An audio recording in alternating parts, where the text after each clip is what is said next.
So it's important that there's things out there, there's facilities out there to repair these devices in a timely manner. So, but we'll get to all that after Rick sneezes. Either that or he's having a seizure. I'm not sure which. Excuse me. There's a sneeze. That's good. You don't have to call the ambulance, Ryan. All right.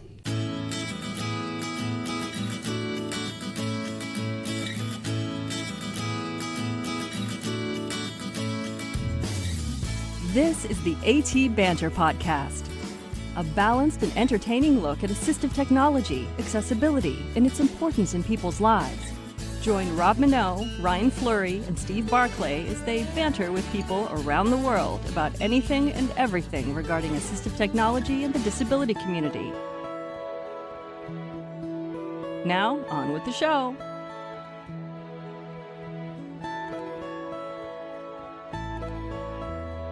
Hey, and welcome to another episode of AT Banter. Banter. There's a different voice in my headset today.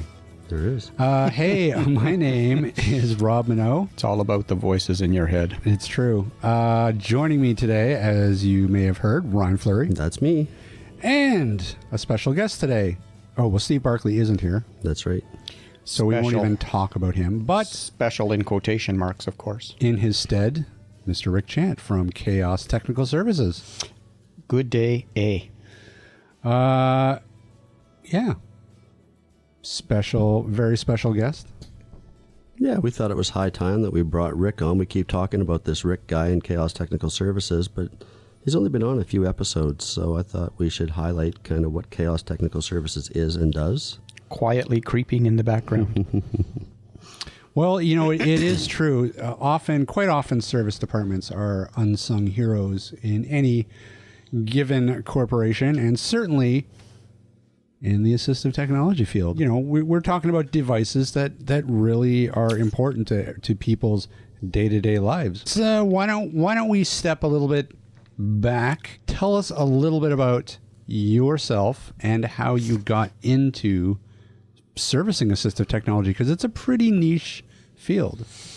It is. I'm a computer tech by trade, way in the background. I'm ex-military, did some work for a company overseas, building computers for the U.S. military.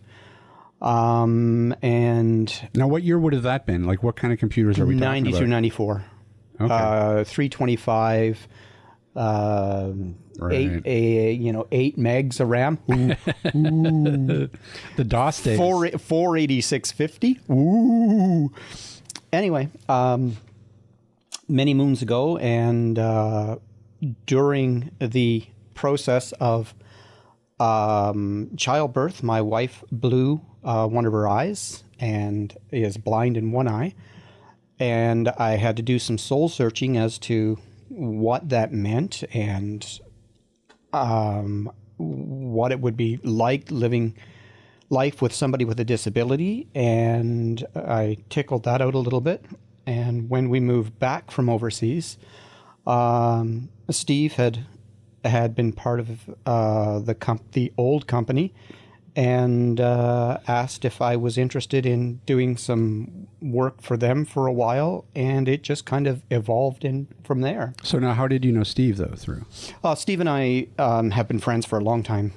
Steve's sister used to live with us, and we worked together prior to me going away. So we've been friends for a long time. 30 years-ish? Yeah. So he's the one that originally got you into the AT field, yes. But it sounds like it was kind of a good fit at the time. Yeah, it was. And originally, when I went in and interviewed, the owner of the previous company was looking for somebody who was going to commit to 5 years, because it kind of takes that long to spin up so that you're functional. And I wasn't willing to give 5 years. I was looking at 3 years because I wanted to go back to mainstream computers. And 3 years in computerese is a long time. So we bantered back and forth, and ultimately I agreed that, with training and everything else, 5 years was probably reasonable. That's 25 years ago. Now, did you find that there was a huge learning curve in terms of... Huge learning curve. Yeah. Huge. Just a completely different technology. It's not a hard drive. It's not a video card. It's, it's cameras. It's for Braille displays. It's Braille cells. It's Braille Speech printers. ports It's speech ports. It's computer based, but a lot of it is not computer. Right. So was there anything in common with what you had been doing? Oh, sure, some. The configurations and stuff, writing batch files so that your peripherals work like they're supposed to. They're loading at the right time, so they're being found. But I mean, that's DOS days, like you say, Windows 3.1, Windows 95. I mean, that's a long time ago. Sure, and then that stuff was pretty finicky. Yeah, it had to be loaded in a sequence, or if you loaded one before the other, the first one wouldn't work. Oh, it was just. So was it a fairly stressful time then for you? No. I was familiar with batch files, and the learning curve was because I'd been kind of secluded. The learning curve, I think, was more doing the face-to-face support. Right, I didn't have to do that with the American military. Right. I didn't have to do it with the Canadian military. It was just, I was kept, well, I wasn't kept in a room, but I was in a room and I was configuring computers and shipping them out the door. There was no client interaction. Right. I did the occasional service call, but by far and away it was mostly office work. Right. And that's where the huge learning curve was for me was having somebody call into a service line and say, I've got this happening, step me through fixing it. And it's like, okay. So that was a real eye-opener for me. Now, at that point, I guess you were working with all kinds of assistive technology. Yeah. That's something that people need to realize too, is that, there's very different assistive technology depending on what disability it's serving. So there are, CCTVs, for example, for people with low vision, reading magnifiers and such. There's Braille equipment, Braille printers. There's everything out there. And there's communication aids for people who are nonverbal, for example. So how did you sort of tackle the fact that here you are, you're sort of new to the industry, and there's a lot of devices that you automatically had to support. Like, what was that like? Was it almost too much to take? No, I approached it. Whatever came through the door was what I had to focus on and make sure it was doing what it was supposed to do before it went back out the door. And I had good supports in the background. I had the manufacturers. I had Steve that I could pick his brain. He'd been doing it then a couple of years. My own depth of knowledge was a long cry from lacking. So between us, we managed to get it to work most of the time. Occasionally, there'd be stuff that went back to the manufacturer because it was stuff that I hadn't seen or wasn't able to troubleshoot or whatever. But ultimately, it got done. So it sounds like you just piecemeal, like whatever, and you just trained as No. My training was a little more formal than that. I wound up visiting the various manufacturers. I went to Telesensory. I went to Freedom Scientific. I went to Enabling Technologies. I went to Prunky-Romic. I've been to Saltillo. I went to most of the suppliers of the equipment in North America to be able to service them properly.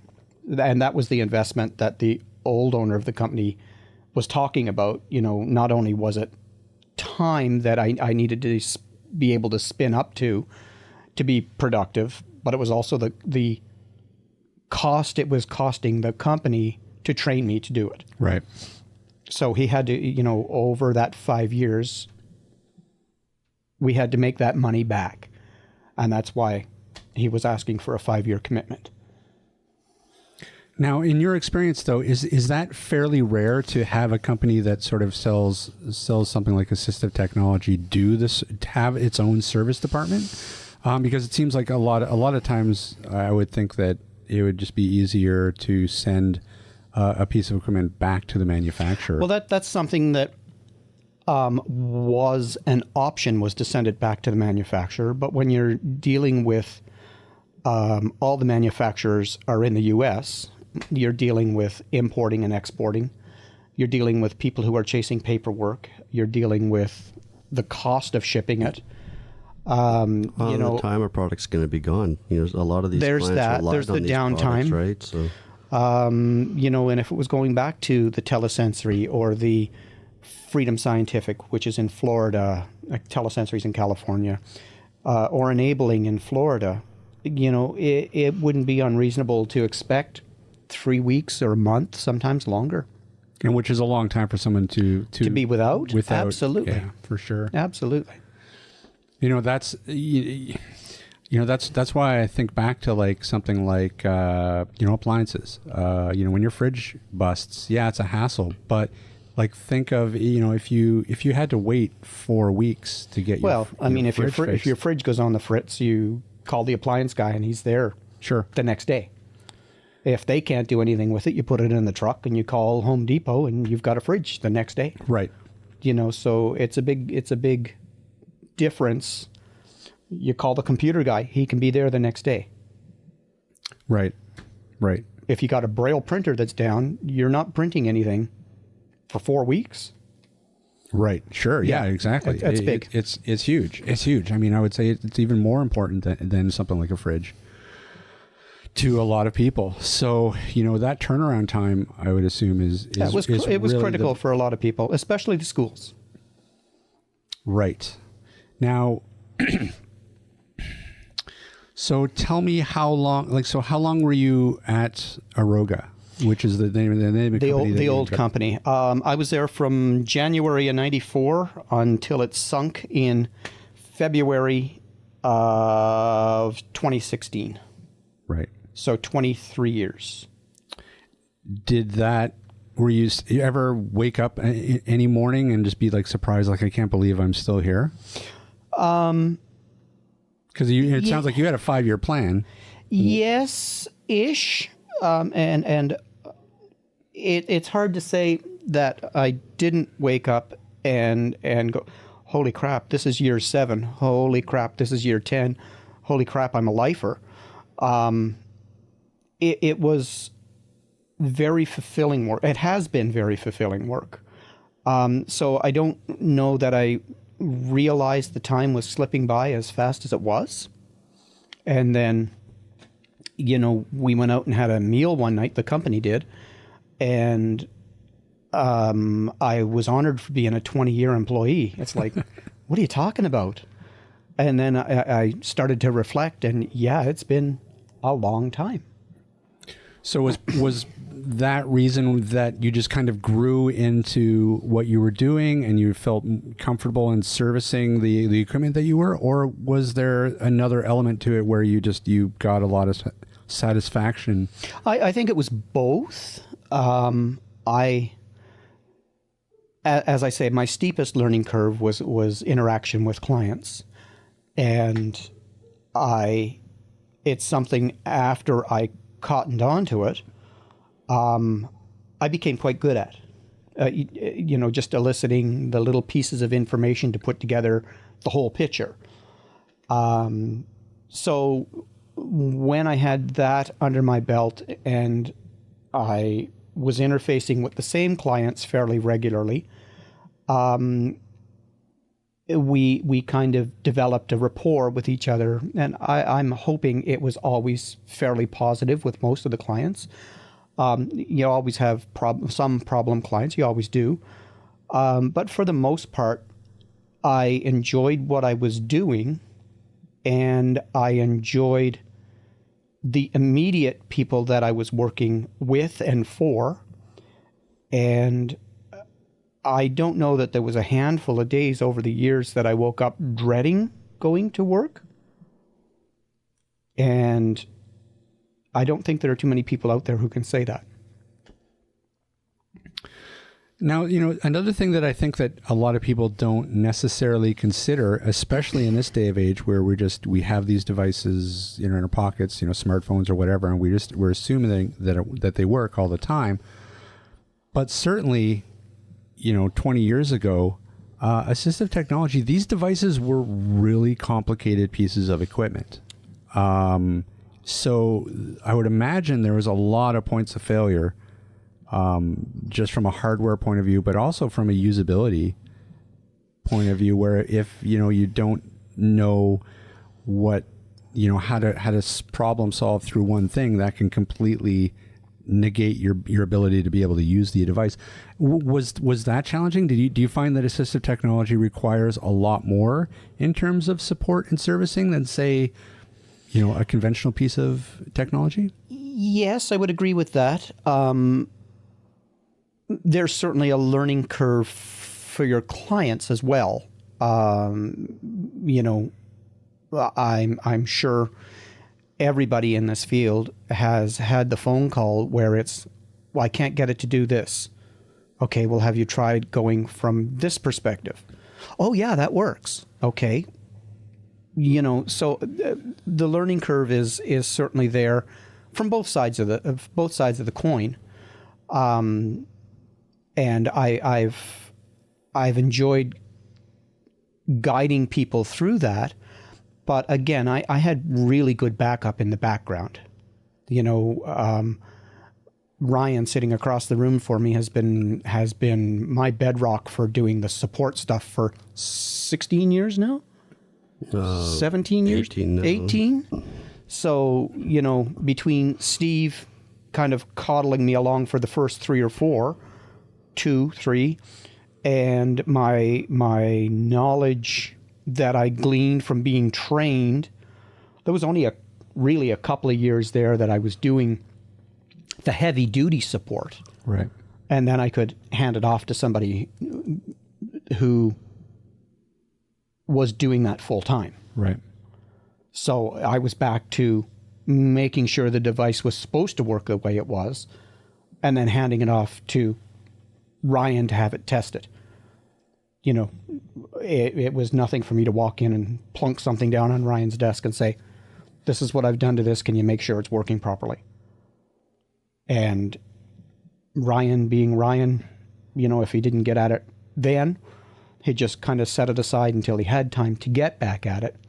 And if it was working like it was supposed to, he'd come back and say, yeah, it's good. Or he'd come back and he'd say, yeah, you're an idiot. Or both. Those are the two options. What always amazes me whenever I would wander back into your workshop was just the breadth of devices that you would have to work on that were very different from each other. A CCTV is a very different animal than, say, a communication aid or the guts of a Braille printer. Is it because that at its core it's all electronics, so that there's some sort of commonality between all these devices that enables you to be able to work on, say, anything? Yeah. Well, the baseline knowledge is the electronics. How the electronics is used then dictates what the device is, right? If you're using it to drive solenoids, you've got a Brailler. If you're using it to spew electricity on the back of a screen, you've got a picture. Right. And how you make those electronics work kind of dictate what the device is supposed to be. You're right. There's everything from CCTVs to communication aids to Braille printers to anything in between. We've done note takers. We've done voice sex. What are those? Little push button note voice memo buttons through to computer systems that were being driven by a joystick mouse that people are using to do designs with AutoCAD. Right. And anything in between. So the breadth of devices is, you're right, fairly wide. So now, as a service person, or for I don't know what would we call you? I don't even know what's the word. I would call me a service manager, because I'm doing parts inventory and ordering. I'm doing the shipping and receiving of the devices. I'm doing the paperwork to support that. I'm doing the repair, and the interface with the client. So it's the whole package. It's not one facet or two facets of it. It's the whole thing. But you must have had to have been very versatile in terms of, I mean, both your knowledge and just to be able to adapt to whatever device is going to be coming in on any given day. Yes, but with the depth of knowledge comes that versatility, right? If I was only trained to do Braille printers, then right, everything else would be, how do I approach this? But I guess Bob saw the value in training me across the spectrum of what it was they were dealing with at the time, and that has worked out well for everybody, I guess. Well, I think too early on, being that everything was for the most part electronics board based, early on manufacturers would actually share schematics with you, so you could actually trace where a circuit is going from A to B, and that's right. That would help diagnose what the device is supposed to be doing. I've still got a tube of schematics from some of the manufacturers that I still dig out to this day. Right. Spread them out on the table and start tracing signals and stuff like that. Right. Now that brings me to something else I wanted to talk about, which is the difference between, say, the technology of 20 years ago as opposed to the technology of today. And, has it been easier to, say, service devices, or have they become more complicated? Well, it's been easier to service them because everything is modular these days, right? Some of the components at this day and age are sub-miniature. So, you're not... What does that mean? You've got to have magnifiers mounted on your head to see. It's all done by robot. It's me. It's all done by robot and stuff when it's assembled.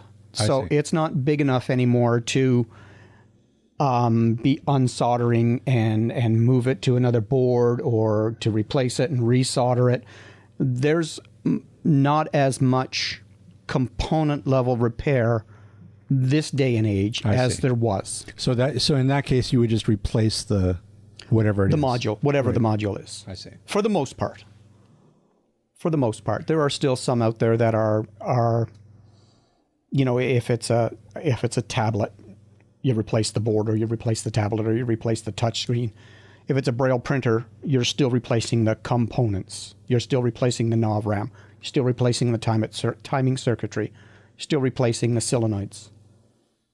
And this may be a loaded question, but do you find that products these days are sort of more hardy, less likely to come in for repair, or is the older technology just, those tanks that just never fail? Well, you get it from both ends, I guess. Yes, the technology these days are more, I don't want to say robust, because, you still get kids dropping their tablets and the screen shattering. It's precious few times, once in a while, I guess, that you get one that, I've got to replace a motherboard. So you don't get that level of repair. Yeah, you get the cosmetic stuff, So I would say, yeah, it's different. Sure. It's different. I was saying on the way back from lunch that I just had a call from a woman in Philadelphia wanting to know if I still serviced telesensory Versa points. She had one that she wanted to connect to a new laptop. And it's like, that's 25-year-old technology. And it was still running as of July when she finished school. And now she's back and they've given her a new laptop. I guess it's more... I guess what you're saying is that it's more of a design element now, just because touchscreens are very popular and touchscreens break. Yeah, that's Whereas 20 years ago, there weren't touchscreens. There were no touchscreens, so you drop something, it just you probably just dented it. Yeah, pretty much, pretty much. Now, what are some of the most challenging devices to service? Probably another loaded question. No, I'm not sure it's so loaded. I would say probably refreshable braille displays. Right. With all those little tiny pins, they have to rise and fall. They have to rise and fall a certain amount, and you've got 8 pins per cell. Sometimes you'll have a 40-cell display. Sometimes you'll have an 80-cell display. Start doing the math, and there's a lot of pins. Right. Sometimes they can be really cooperative. You get them done in 2, 3, 4 hours. Sometimes there'll be a pain in the ass and you'll be at them for days at a time. And they're also very expensive devices. Very expensive devices. So it's not like, which is why, I guess, here's a display that needs 15 cells. Let's just replace 15 cells. Well, at $150 a piece. Yeah. 15 cells is $2,000. Yeah. Yeah. So as nice as that would be, it's unrealistic. For now. Sure. Yeah. With that with current technology. Yeah. But it's coming. But how soon is it coming? Mm-hmm. Magnets. It's all about magnets. So now you are running your own company. I am. Chaos Technical Services. Correct. Now, if I'm not mistaken, you are one of the only service centers for assistive technology in Canada that services the amount of different types of assistive technology. That is partially correct. I do a bigger cross-section of different manufacturers than anybody else does. Okay. There are the manufacturers who take care of their own stuff. And there are some manufacturers who want their stuff sent back to the US to be done. But in Canada, I will do the big 5, 6 manufacturers at my own office as the new company. But, it's funny, though. I wonder why that is. Like, given that assistive technology, like the devices themselves are so important to like daily living of so many different people, you would think that the manufacturers would really support the idea of having service centers all across, especially a country as big as Canada, having service centers in all the different provinces that could ensure fast turnaround times for them. But that doesn't seem to be the case. The manufacturers really don't seem to really go out of their way to set up a system that would ensure for that. Why do you think that is? Well, it's got to be cost would be the first factor. It's no small chunk of change to set up a service department. You need equipment, you need tools, you need a space, you need somebody who's qualified to do the work, you need to be paying them a salary, you need to have trust and faith that they're not, that they're keeping busy, they're not out shirking their duties if there's nothing to do. So I think those are all factors. And the other factor-ish is they are responsible for their own equipment.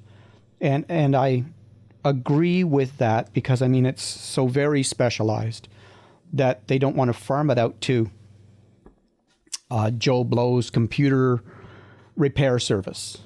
You know, I understand that. And that's I guess that's a company choice. But for the end user, it's not always convenient. No, well, absolutely not. You know, so I understand where they're coming from, and I understand that they're trying to address the end user's concerns, but sometimes the two just don't marry up. Right. The other issue that manufacturers are dealing with that people don't put much thought into is California has the population of Canada, right? 5 time zones. The population of California, do we really need to have a dedicated service center in Canada for 35, 36, 37 million people? Right. Well, and depending on what the product is, you know, like if it's, let's say it's blindness, low vision products, there right now are currently, as far as I know, 3 service centers in Canada.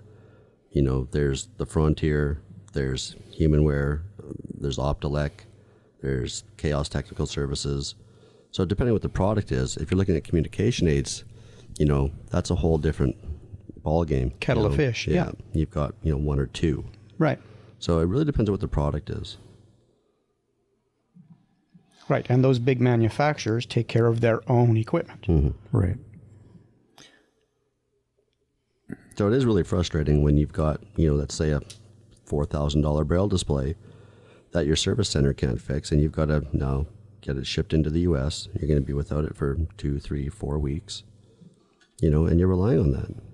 It's frustrating. It is, and it's a problem. And it's, I don't know, I just find it interesting that the manufacturers don't really seem to be all that concerned with it. And, you know, and you know, to be fair to them, maybe that's really not what they're, I mean, the turnaround time and the fact that if one of their products, you know, malfunctions or needs servicing or is out of warranty or whatever, the fact that it's going to take as long as it's going to take to replace that is kind of not their problem. Well, I think too. Sorry, Rick. No, I was just going to say, go ahead. You know, you also don't have the quantities, right? Like, Rick's not seeing 6 Braille displays a week come in for servicing, right? No. So, does it financially make sense for a manufacturer to set up a service center for Braille displays and embossers when they might only see 2 every 6 months?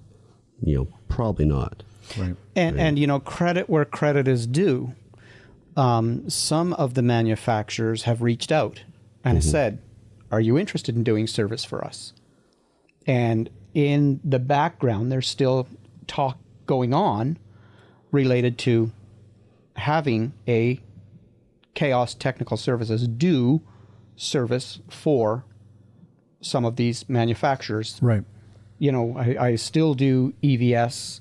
I still do some Humanware. A woman called the other day wanting a telesensory device. Telesensory's been gone for eons. So, yeah, there's still talk going on. The wheels turn real slow when it comes to this kind of thing. And we've agreed that, you know, the next time their agent is here, we'll sit and have a meal together and figure out some of the nuances of these details, and then we'll go from there. But it'd be nice to be able to continue servicing, you know, these clients that I've been servicing for 25 years. It'd be lovely to be able to pick up, you know, some of the other manufacturers and reach out to some of their clients. Well, and I think too, you know, you've got a history that I'm pretty sure the clientele knows that when they send something to you, the turnaround time is going to be pretty darn quick, unless it's something you really can't fix or haven't seen before, and the manufacturer is saying it's got to come to us because, you know, we got to put it on a scope or something, Yeah. right? It's something you can't do. Yeah. You know, I think the customers know that whenever something came into you, they'd have it back pretty quick. And there's something to be said for that. So I think the manufacturers have probably heard that as well on numerous occasions. Yeah, it's certainly value. The clients value that service and that knowledge for sure. Yeah. You know, that brings up a good point. I think that part of the other problem is that, especially with assistive technology, it's not really intuitive to people that what to do when their device breaks. It doesn't work. They don't know where to go. Yeah, It's one thing when your computer, pukes, or your stove or your fridge, you kind of know who to call, but how many computer outfits are there out there? Sure. I mean, that too, right? There's not only that, but a lot of these clients are the vast majority of them are elderly, and they turn their machine on and it doesn't work. They don't know what to do. They have no clue what to do. And it's hard to walk them through. Pick Press up this the phone. button, go into the menu, down arrow 5 times, press your select button. Like, that's hard to do. Well, sure, but it goes even further than that. Rather, they literally don't know who to call. Right. Like Right. they don't even. A lot of times they don't even really know what their device is called. No. All they know is they bought it. They had it bought for them. Yeah. 4 years ago. Yeah. It might have a name on it. It might. It might, but they're certainly not going to know. Oh, okay, Merlin. Okay, that's made by Enhanced Vision. Right. I'll just give them a call. It's the serial number is K01 something or other. They're not going to know that. No, they certainly aren't. And not only that, but they might have their paperwork in their hot little hand, but their machine is not working, so they can't see read it. Yeah. Right. So, I mean, really, they've literally no idea. Do I call a computer place? No. Do I call a... No. Where do you go? And I really see that is a problem. Yes, it is. Well, I had a call the other day from, I guess it's 3 weeks ago now, from a woman who, when I picked up the phone, all I could hear was sniffling on the other end. And it's like, I thought it was my daughter. I thought she'd had a meltdown. And it's like, hello? And there was this pregnant pause, and this little old feeble shaky voice came on, and she said, "Can I talk to Rick, please?" I said, "This is." And she gave me her name, and she said, "I'm trying to get my affairs in order before I die, and my Merlin is not working." Okay. "I'm at so-and-so, such and such. Can I send it to you?" And she was only over town, just over in Kerrisdale. And I said, "Yeah, you know what? You don't have to send it to me. How about if I come and do a call on it?" "Oh, really? You do that?" So, we got that sorted out, and I got to the door. I was trying to get ready to leave, and she kept talking at me. And so I put my bag down. She kept talking at me, and I was trying to get out of there for 20 minutes. And I think not only yes, you've come to fix my machine, but you've also brought me some social time as well. Sure. And for seniors, sometimes that's huge as well. Right. The other thing that I've run into is my veterans. You show up and there'll be something in the house that will kind of tweak. Oh, you're ex-military. Yes. So am I. So, then that opens a whole new conversation. And you'd be surprised how much weight that carries with a lot of those vets is, oh, you're ex-military and you're here to help me. Right. Sometimes that's huge. I've had conversations with devices. People will call and they're nonverbal, and they're pushing the buttons on, and I can hear them. I can hear the haptic feedback in the background, and it's like, oh, okay, am I talking to a device? Yep. Yes, okay.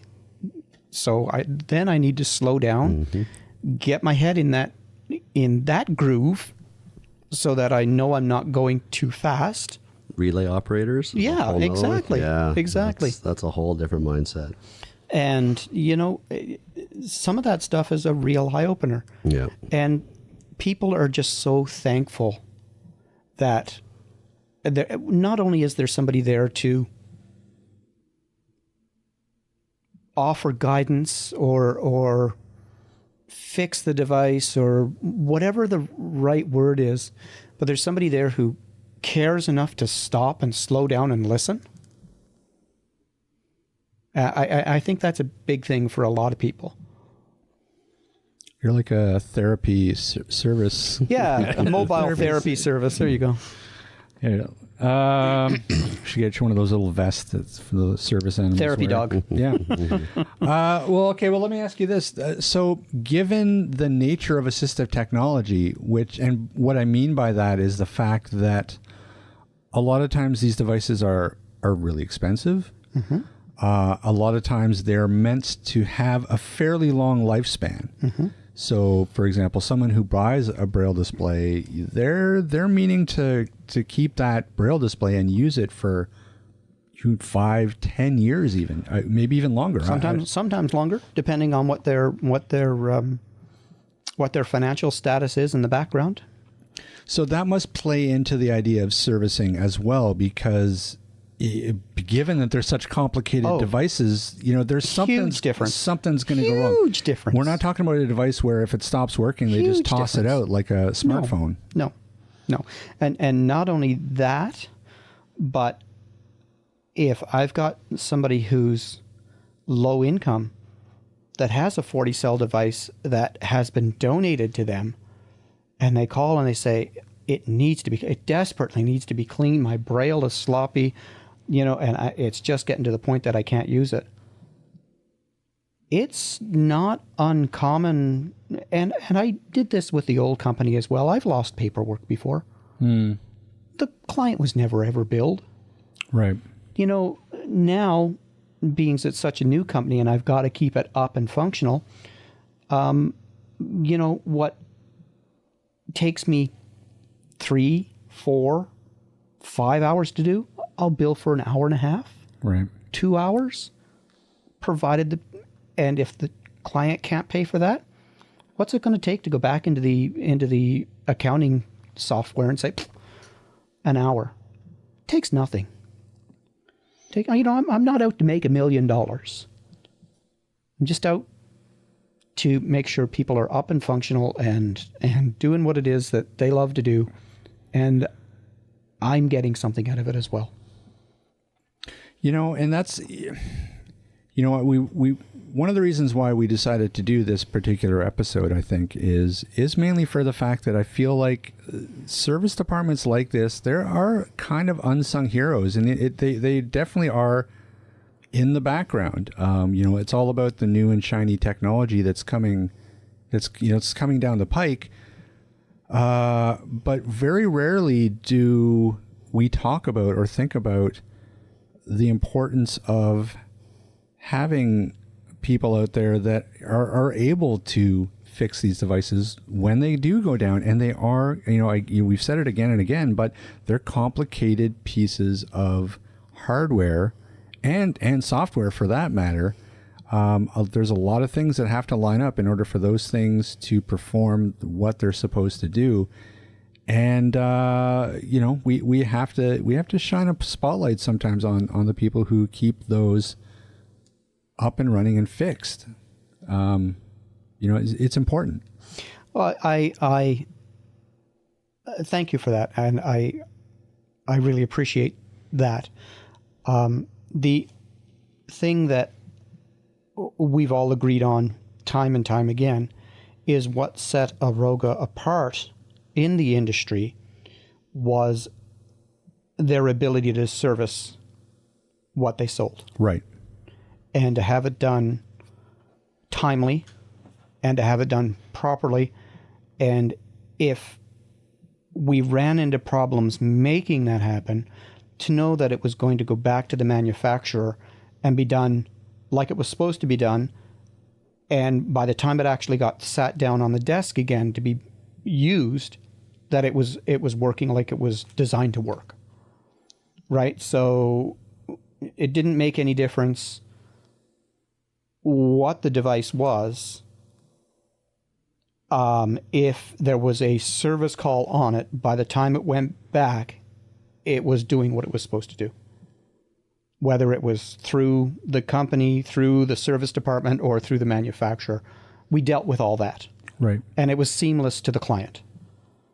Right? Sorry, this one has to go to the manufacturer because it's not something I've dealt with before. I don't want to screw it up. I'm just going to forward it to them. And, as soon as I get it back in my hot little hands, I'll test it and ship it back to you. All they know is it's gone. Right.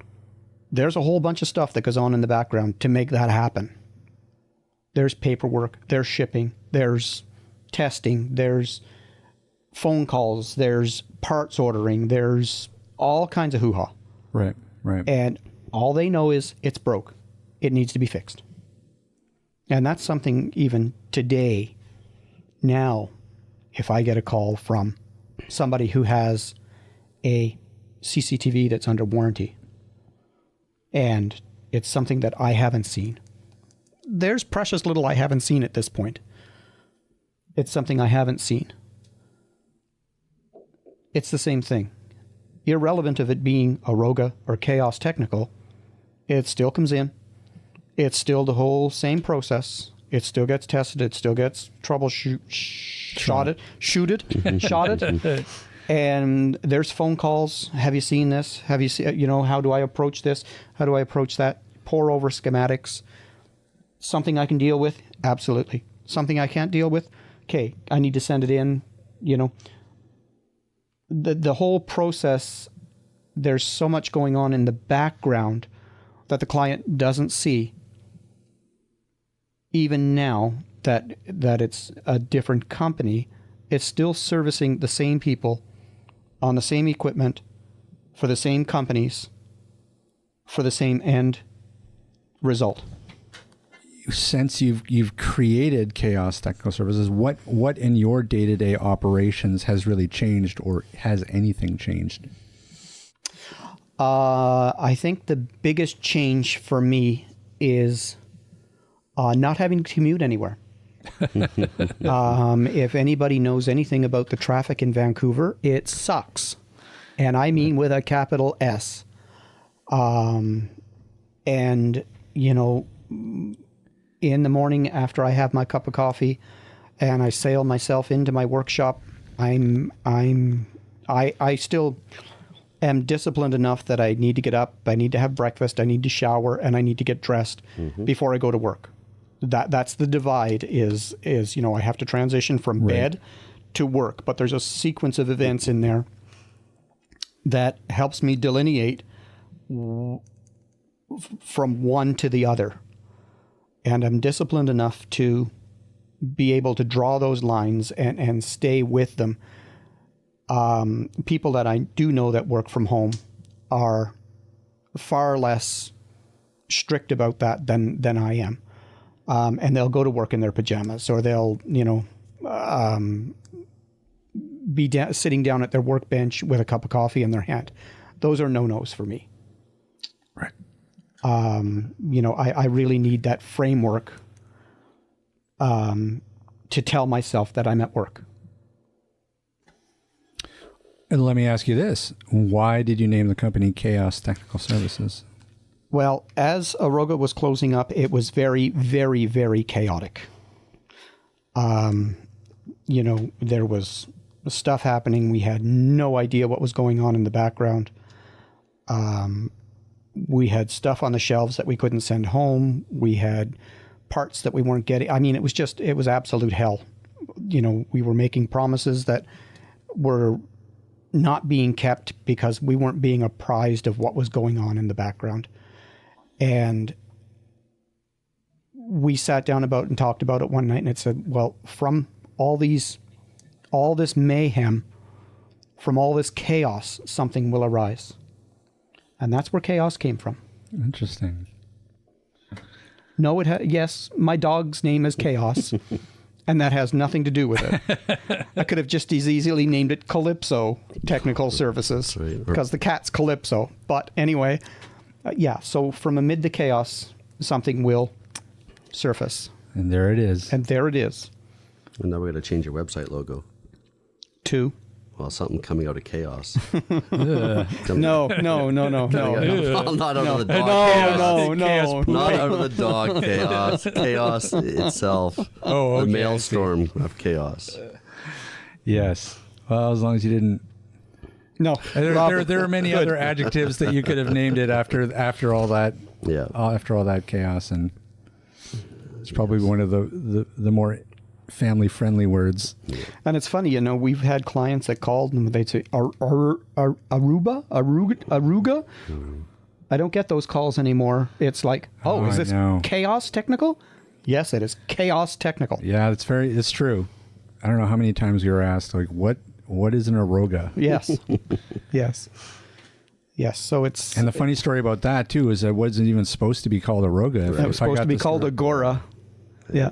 The lawyer, what was it? The lawyer? Oh, I from what I'm given to understand, the original owner of the company and the lawyer, when they agreed on the name and over the incorporation process, they went out one night and got all pissed up, tanked up, and in the they went back to the hotel, and in the morning the lawyer woke up and he was late getting to the incorporation hearing, and he blew out the door without the owner and signed off on the paperwork, and they had misspelled it at the incorporation office. Thus and so it became Aruga, not Agora. That's funny. That's almost as funny as the time that Steve got all those USB drives.